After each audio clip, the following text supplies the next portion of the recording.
না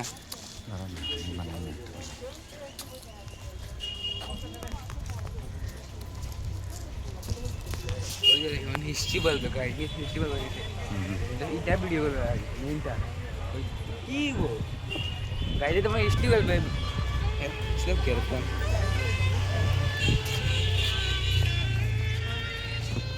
उड़ीसा मैम क्या बोल ठीक है मतलब ऐसे किसी और को और से मैनेज करके हो जाएगा मैं जब जाऊंगी मेरा एक थर्सडे आएगा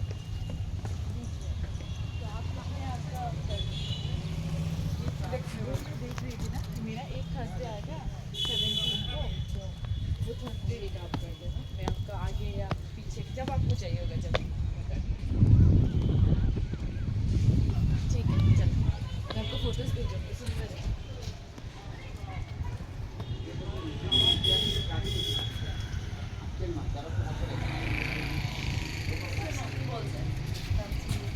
1300 বছরের ইতিহাস আর রাজারা রাজস্থানী। তো রাজস্থানী রাজারা আসার কারণ হচ্ছে রাজস্থান থেকে উড়িষ্যা যাওয়ার একটা রাস্তা ছিল। তো রাজস্থানের কোনো এক রাজা সস্ত্রী তীর্থভ্রমণে পুরী যাচ্ছিলেন, স্ত্রী সন্তান প্রসবা, জঙ্গলে প্রসব হলো, স্ত্রী মারা গেল।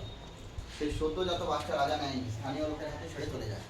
সেই বাচ্চা তখন বড় হয় স্থানীয় এলাকার রাজা, তারই বংশ পরম্পরা মল্ল রাজারা। মল্ল মানে কুস্তি যোদ্ধা, রেসলার।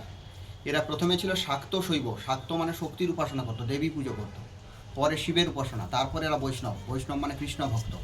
আর বৈষ্ণব হওয়ার সাথে সাথে এর চেঞ্জ, ফ্লেক্সিবিলিটি, এই স্থাপত্য বৈষ্ণব আসার পরে। আর এটা যেটা দেখছেন মন্দির নয়, মঞ্চ, রাসমঞ্চ, রাস উৎসব হতো। নেভারিং টেম্পল থেকে রাধাকৃষ্ণগুলো আনা হতো